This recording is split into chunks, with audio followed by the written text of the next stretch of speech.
Welcome back to another episode of Vass Reacts. We got a video from Watch Mojo that I have came across. Top 20 animated crossovers that were seriously awesome. Now, I run a TikTok channel called Let's Talk TV, and I talk about stuff like this, nostalgic wise, each and everything, up, down, left, right. But I feel like this video was a calling to me to watch with you. So let's dive on right on it. And I'm gonna give my opinion based on every crossover that she or whoever is announcing it talks about. This is how you got here? But where from? About 100 miles up. And a million years in the future. Welcome to Watch Mojo, and today we're counting down our picks for the coolest team-ups between cartoon properties. Oh, thank you so much for putting us up until we find our car. And thank you for not being a band of hippie murderers. Number 20, Rugrats Go Wild. Very underrated. Very underrated. Crossover Wild Thornberries and Rugrats Wild Thornberry. It was on pretty much that orange big ass VHS tape that Nickelodeon used to produce back in the day. I don't remember much from this crossover, but I know it was like groundbreaking, quote unquote, for the Rugrats and the Wild Thornberries community. Because the Wild Thornberries didn't get as much love back then, but the Rugrats was like top 3 Nicktoon of all time back then. Rugrats and the Wild Thornberries. By 2003, both the Rugrats and the Thornberries had earned a trip to theaters. Yeah. So how could Nickelodeon possibly top that? Look! It's Nigel Strawberry! We found it here! Great, good one. A gaggle of babies. With a theatrically released crossover film, naturally. Go Wild follows the diaper-clad gang as they get stranded on an island, coincidentally running into the Thornberry crew. You can probably guess what happens next. Like the jokes simply write themselves. The zany Thornberries bounce off the babbling toddlers so well, it's a wonder how no one thought to have them interact before. Now I'm a giant kitty cat with lots of pointy toothies. Don't worry, guys. Nigel Strawberry plays with Wild. I ain't gonna lie, this is giving me nostalgia, bruh. I'm like, I got How it all go down goosebumps. on the big screen is just the cherry on top. Number 19, Tom and Jerry Spy Quest. Tom and Jerry and Johnny Quest. I have not seen it. Slapstick humor and Cold War espionage would go together as well as toothpaste and orange juice. But against all odds, this crossover film does justice by its Hanna-Barbera properties. Hey, I'm sorry. He didn't mean any harm. I have not seen that. Tom and Jerry and Johnny Quest crossover? And it came out 2015? I have not seen this. What the fuck? It would seem that Bandit is not a big fan of cats. The plot is totally bonkers in the best way, featuring moments like Tom dooming the heroes in the name of getting a meal. The real magic, though, comes in the form of how it honors both of its namesake heroes. As the first Johnny Quest project made after the death of its creators, this zany mishmash is more than a fun romp. My, look what the cat dragged in. It is a love letter to one of animation's greatest contributors. Number 18, TTG v PPG, Teen Titans Go and the Powerpuff Girls. I wasn't aware of this one There is no either. such thing as too much superpowered space. I think because I stopped watching I stopped watching Cartoon Network probably like in early 2018. I stopped watching, but I have not seen this. I remember the Powerpuff Girls reboot, but I didn't remember them crossing over with Teen Titans Go at all.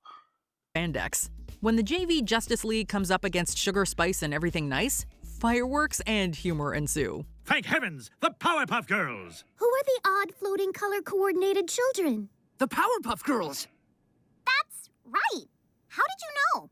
The voice. The voice. There's a great bit where Blossom, Bubbles, and Buttercup compete against Robin, Starfire, and Raven to see who's the best hero team. But the funniest gag is seeing Beast Boy and Cyborg unwittingly help Mojo Jojo because of course they trust a fellow green monkey. Now it is time to unveil my army of cybernetically enhanced battle monkeys.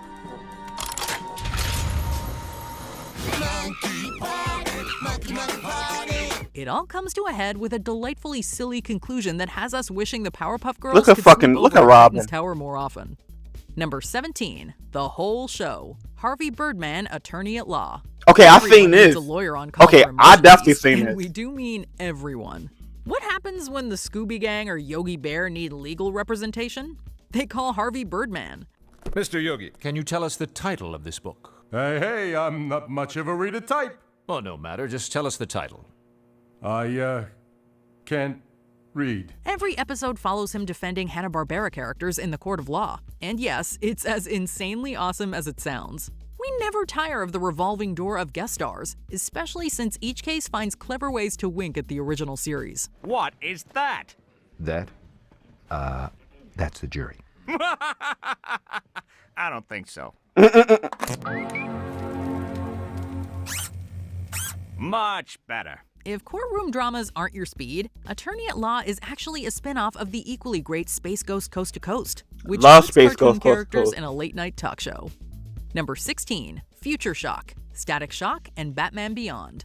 It's all about the timing for Virgil Hawkins, who finds himself This is catapulted 40 dog. The memories that is like flowing through my brain right now. This was peak back then. Static Shock and a Batman Beyond crossover was like no other. years into the future to face a new villain threat. Luckily, he has help from the Caped Crusader. Ever since that accident, I've been expecting this moment. And the timing couldn't be better. Two of them, actually. With Bruce Wayne retired, it's hotshot Terry McGinnis. But can we get a Static Shock movie? Like a proper one? Another teen hero to relate to, but it also lets Static Shock play in DC's wider sandbox for the first time, too. At a baseline, though, this is just a great action-packed episode of TV. What have we here? For real, like, I'm so against live action movies. I think it's about time Static get an actual fucking movie. I will die. No, I'll take that. I will live for a Static Shock movie, bro. A failed cloning attempt. A mini Static.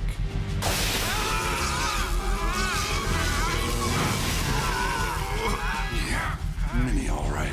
Who doesn't love seeing Static Shock and Batman dole out some justice? Everybody loves Number that 15, shit. Cartoon All-Stars to the rescue. Okay, I don't remember this one. The roster here is staggering.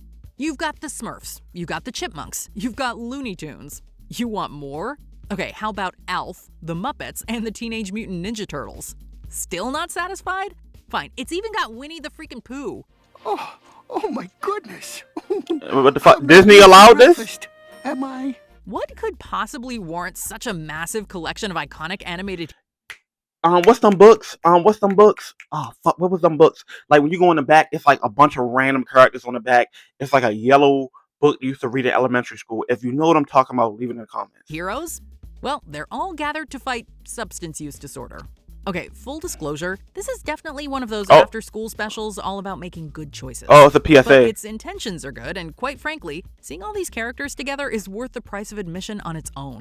They got that weed around them. Mikey. I think I've listened to you long enough. No, Mikey, we ain't vaping. Batman vs. Teenage Mutant Ninja Turtles, DC Comics, and the Teenage Mutant Ninja Turtles. Okay, I have to watch it. I have not watched that yet. Says it all, huh? Based on an acclaimed comic book miniseries, this animated crossover film gives you exactly what you want. You picked the wrong battle, warrior. Who are you? And why are you in Gotham? Action, Turtles, and Batman, all together in a story guaranteed to have you saying cowabunga. Pitting Batman's wits against the Turtles' unconventional sense of humor is just too much fun to pass up. Their namesake brawl is certainly a highlight, but as cheesy as it sounds, it's the moment they all join forces against the villains that really takes the pizza. Shredder is mine. I think you forgot how our last encounter played out. I haven't even watched it. I gotta watch that. Typical. Batman sends children to do his work for him. As exciting as it is to see our heroes duke it out, nothing tops a good old-fashioned half-shell team-up. Number 13, Crossover Nexus. Okay, I remember this. KO, Let's Be Heroes, and Various. I think this was like more of a homage to like a lot of old school Cartoon Network stuff. And the only show that could really pull it off was OKKO. I wasn't a fan of OKKO, but this episode really like felt heartwarming because it was like I said, it was a homage to a lot of shit that we wouldn't even expect the network to remember. Like the Moxie show. Come on now, bro. Bragg. It's a lot of shit they paid homage to in this crossover episode. When a nefarious villain named Strike begins targeting Cartoon Network villains, KO realizes it'll take a whole team to bring the crook down. And as long as we're together, nothing can stop us! Good pep talk, bro! So he recruits the help of Garnet, Ben 10, and Teen Titans Raven. If you think that roster Yeah, is Robot impressive, just wait. Jones. Yo from Secret Mountain full of The episode awesome. crams Uncle in cameos Grandpa, from all sorts of Cartoon Network Gumball, veterans, Mordecai, from deep cuts to Double niche D, fan Over the favorites, Garden and Wall, everyone in between. Moxie. It's a Like, high-energy crossover full of action and spectacle, but it's seeing how many Easter eggs they filled each frame with that makes this one of even the the Mighty network's greatest Magiswords, episodes, like, period. like you see that, and then the theme is the old Cartoon Network theme when he was fighting. This was like in one of the weirdest shows, but it was the homage that us as Cartoon Network fans felt comfortable with. Oh, Ben, you were incredible! We were incredible. And then who did it all? Ben 10, the GOAT of the network. Number 12, Totally Mystery Much? Oh, I talked about this on my Spies channel. and Martin Mystery. Oh, I talked about this. When an Probably alleged underrated. Yeti starts terrorizing a ski resort, Sam, Alex, and Clover hop on the case. But they aren't the only ones. I'm not a geek. I'm Martin Mystery, paranormal investigator extraordinaire. Martin Mystery is already there, bringing his expertise of the supernatural to Totally Spies. And yeah, it is totally amazing. While Martin's paranormal knowledge is a big help, the best part of this episode is seeing his relationship with each of the girls. He's initially smitten with Clover, thinks Sam is like his stepsister, and then ends up hitting it off with Alex. Oh boy, the center. Sorry, Alex. I gotta run. Wait! Hey! Bye. Oh, no! Martin? It's hilarious, lighthearted, and totally in character. I might gotta It's a rewatch compliment that. to say the Yeti is the least interesting part of this case. Number 11, Phineas and Ferb, Mission Marvel. Phineas and Ferb, and Marvel. There are some new recruits to the Avengers. They may look small, but they make up for it with brains. Is that one of S.H.I.E.L.D.'s? No, it's theirs. Man, that kid's got a weird-shaped head. After Doofenshmirtz's latest scheme robs the Marvel heroes of their powers, it's up to Phineas and the gang to set things right. It's a heroic package, all right, brimming with fun interactions, high-octane fights, and musical numbers. We've had My Evil Buddies and Me stuck in our heads for years, and we are okay with that. My evil buddies and me and my evil friends. Phineas and Ferb's time in the galaxy far, far away is another noteworthy crossover. But Mission Marvel is what really saved the day for us. Number 10, Say Uncle. Steven Universe And versus Uncle Grandpa. That was like crack. This is what she's about to talk about now. This was crack that we didn't expect to even witness to be produced. Yeah, you see Uncle Grandpa? That's already crack in one show. Down, let's add Uncle Grandpa crossover with Steven Universe so the Steven Universe fan base can be mad as fuck that we added a cracked out grandpa, a cracked out Uncle Grandpa in his fan base. And Steven was fucking amazed by every single thing. These two shows could not be any more different. Steven Universe is essentially a magical destiny epic with an overarching narrative, while Uncle Grandpa is, well, not. Looking good, Grandpa. It's hard to really put Uncle Grandpa, both the show and the character, into a single category, which is what makes this crossover so interesting. Getting to see the fourth wall breaking weirdo enter Steven's world and screw with reality, causing everyone, especially Pearl, to freak the heck out. We'll never escape! This is our new home! Wow, you're overreacting. I'm not overreacting!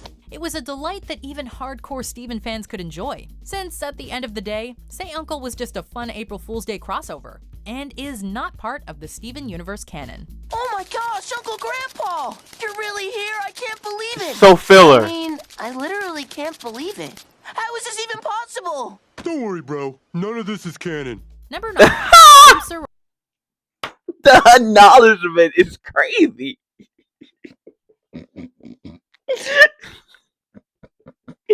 The acknowledgement is crazy, bro. Futurama, The Simpsons versus Futurama. You know, they look a little similar. Yeah, like the guy who designed Bender just took a drawing of Dad and stuck an antenna on it. Both of Matt Groening's wildly successful animated series have referenced each other countless times, from Groening himself appearing in The Simpsons as the creator of Futurama, to a pile of discarded Bart Simpson dolls. However, it wasn't until 2014 that the shows actually crossed over. Well, there was a comic book crossover, and Bender did show up in a previous episode, but Simpsorama was the first time the two cartoons officially crossed over. Oh, don't mention her eye. Don't mention her eye. Don't mention her hair. Don't mention her hair. And what a crossover it was, involving time travel, monsters mutated from Bart's DNA, and of course, the Planet Express crew working together with the Simpsons only after trying to kill them. Okay, let's get going. Dad, we have beer in our time. Hey, I haven't had a drink in 1,000 years! Number 8. Ben 10 Generator Rex, Heroes United. For all my young males out there, this was peak of our generation. Which I'm kind of pissed how they did Ben dirty in this series. Which I wish we would have saw more aliens. Not series, this crossover. Even though it was a Rex, it was more of Rex shit. Ben could have got much respect in this. Was it great? Now when you look back on it, you be like, was it great? My younger self would tell you, fuck yeah. This was the best thing in the world when this shit got announced. Our two goats crossing over for the first time, what everybody wanted. Generator Rex versus Ben 10 Ultimate Alien. Destroy? You really haven't heard of me? I'm Ben Tennyson. My fucking goat. Two teen heroes, two awesome power sets, one big crossover. Comedic crossovers are great and all, but it's hard to beat a killer team-up between two uniquely powered superheroes like the crossover between Ben 10 and Generator Rex, aptly titled Heroes United. Maybe we can help each other. Yo, Rex deserves so much more, bruh. The TV special followed a lot of the unwritten crossover rules. The heroes meet through an alternate dimensional portal and fight at first, before eventually teaming up to defeat the bad guy. But it never feels cliche or boring. In fact, the action in Heroes United is a whole lot of fun, especially when Ben and Rex combine their powers for the final showdown. Let's do this again someday. Number 7. Hercules and the Arabian Night, Hercules and Aladdin. Bless our soul, it's a whole new world up in Disney animation. This time, Hades and Jafar are back and are dead set on taking out each other's nemesis. Okay, my bro, you're back with a vengeance. It doesn't go great for them, but it sure is fun to watch. Herc knocks Jafar all the way back to the underworld, and Hades' minions mistake Abu for Aladdin. It is pure Disney silliness at its finest, and that's before our heroes join forces. Seeing Hercules and Aladdin share the screen sounds like something out of a dream. But this is real, and yes, it is everything you would ever want and more. Let's try this again. I'm Aladdin. Hey, I'm Hercules. Good to meet you. What can we say? This crossover really went the distance. Number 6. Bravo Doobie-Doo. Johnny Bravo versus the Scooby-Doo franchise. Okay, I remember this. She lives in this spooky house up on Widow's Peak. Spooky house? Jeez! Whoa, mama. The Scooby-Doo gang has had quite a few team-ups and crossovers in their decades-long cartoon career, including Batman the Brave and the Bold. But none was quite as funny as their run-in with Johnny Bravo. After breaking down on the way to his aunt's spooky old house, Johnny catches a ride in the Mystery Machine, leading to all the classic Scooby-Doo tropes as Johnny and the gang pursue a ghostly gardener haunting the home. Now, hold on a second there, mister. We're going after some creepy ghost person, and you want us to split up? But as it turns out, the ghost was actually Johnny's aunt trying to scare him off because she doesn't like him very much. Oh, I was almost rid of him! And I would have done it too if it hadn't been for you meddling kids. Number 5. The Jimmy Timmy Power Hour Trilogy. The greatest crossover of our generation. This shit went 3 for 3. Nick Jr. had their hands on a motherfucking gold mine, bro. The Adventures of Jimmy Neutron Boy Genius versus the Fairly Odd Parents.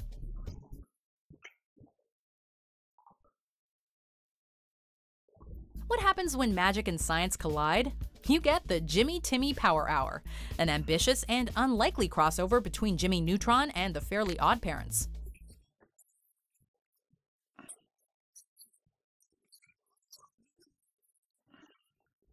The first entry in this cartoon crossover trilogy was more of a switcheroo between the two characters, but the sequels actually saw the two characters clash and eventually become interdimensional friends. As strange as these crossovers were, they were still tons of fun and loaded with action. And which we will never get another one because Nickelodeon don't like to use their old properties at all. The characters animated in different styles was definitely one of its biggest draws.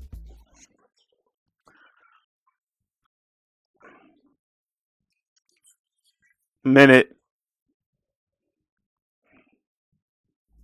Number 4, The Grim Adventures of the Kids Next Door. Oh my god, we just going crossover from crossover, bro. This was like icing on the cake. Cartoon Network probably had the best crossovers around this time. To see K&D and Billy and Mandy, which Mandy, bro, and it was a cameo with Ed and Eddie. I'm about to talk. Codename Kids Next Door versus The Grim Adventures of Billy and Mandy. Oh, thank goodness you're here! Hey! You're not the Powerpuff Girls! No, we're not. It's hard to imagine a show about two kids befriending death crossing over with a series following kid operatives who fight against adult tyranny. But Cartoon Network managed to pull it off with The Grim Adventures of the Kids Next Door. After Billy gets into some supernatural-related trouble, he seeks the help of the kids next door, leading to a strange series of events that results in Mandy running the kids next door and a giant supernatural pants monster. Yeah, this one's pretty weird, but it still makes our list. And it even gets bonus points for multiple references to other Cartoon Network series, including an extended cameo from Ed, and Ed. Yep, he was like, call the kids next door. Eddie's pesky problem fixers. Got a problem that's pesky? We'll fix her for just one lousy quarter. Number 3, The Simpsons Guy. Now, I know that Cartoon Network is starting to try to use their old properties again, show them like different little small time slots, but I think these networks should make another channel for each network. Each network should make another channel and just run old school shit. Like call it Y2K Cartoon Network, Y2K Nickelodeon.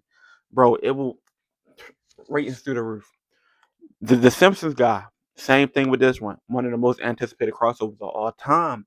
I don't remember this one much, but I know everybody and a mama wanted The Simpsons and Family Guy to crossover. And when it finally happened, it broke the ratings chart. Family Guy versus The Simpsons. I kind of want to know who they're going to have at number 1. We're the Griffins. Peter, Lois, Stewie, and then, the others. Seth MacFarlane's Family Guy has been called a blatant ripoff of The Simpsons, which is why the eventual crossover between the two came as a bit of a surprise. I think you and I are gonna get along just okay. Nonetheless, The Simpsons Guy brought the two family-centric animated sitcoms together to somewhat mixed results. The episode was criticized for leaning too heavily into the shock value humor of Family Guy, but the crossover also deserves some credit for poking fun at the differences between the two series, as well as the blatant similarities, the latter of which is pointed out in a wonderfully meta way, which is part of the reason why The Simpsons Guy earns the number 3 spot on this list.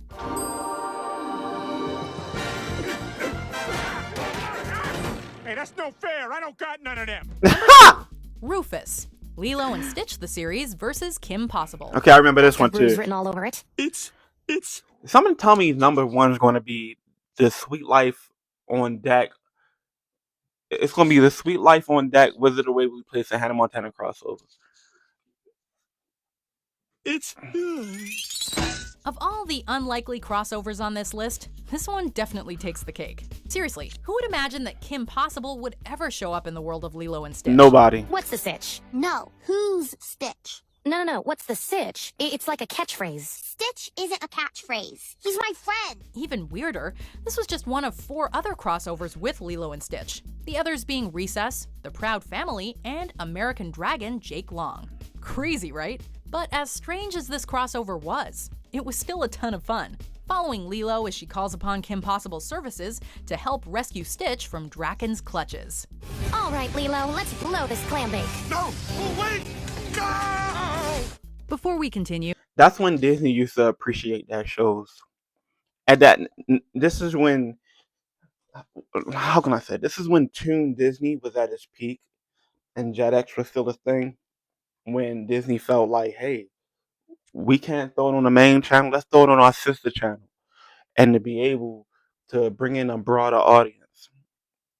They don't do that no more. They don't do that no more. Be sure to subscribe to our channel and ring the bell to get notified about our latest videos. Man, what's number one? You have the option to be notified for occasional videos or all of them. If you're on your phone, make sure you go into your settings and switch on notifications. Gotta sneeze. Number 1. The Jetsons meet the Flintstones. This was before my time. The Flintstones. Well, I feel a little, this outfit, it's a little drafty. Now, I know motherfuckers that was born around this time was probably hyped for this shit when it came out. Hanna-Barbera cartoons are some of the greatest classics of animation, which is why this crossover between two of their most notable properties, the Jetsons and the Flintstones, is our number 1 pick. This crossover followed the Jetsons as they met the Flintstones after being accidentally sent back in time. Or were they? Wow, I wonder how far in the future we are.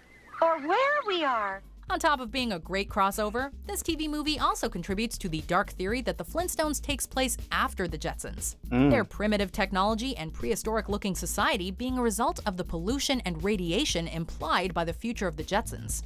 Of course, nothing's confirmed, but that doesn't make this crossover any less awesome. Will you stop with the shaking heads? It's the time machine, Mr. Spacely. It's kaput. Oh, yeah, and they can't kaput it back together again. And we're stuck here. The Jetsons have offered to put us up till we find a place of our own. What's your pie-in-the-sky crossover idea? Pitch it to us in the comments.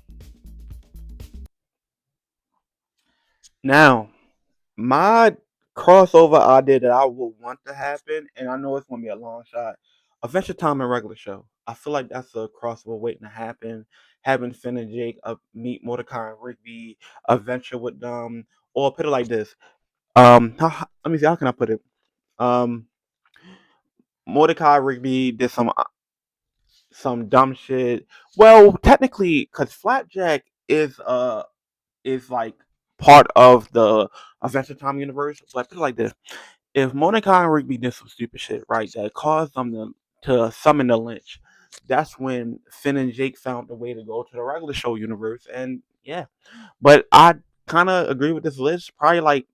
I don't agree with number 1 though. Like I said before my time, which I think that should be number 1, was the Timmy Power Hour crossover. But you know, crossover's been happening way before my time though, as you can see. But yeah, I'm amazed. It's like everybody else. Some of these crossovers that we didn't expect but wound up happening. This is when the networks used to actually appreciate their older shows. Now they don't no more. They don't give a fuck no more. But anyway, this has been Vass Reacts. Like, comment, subscribe, and I'll see you guys next time. Peace.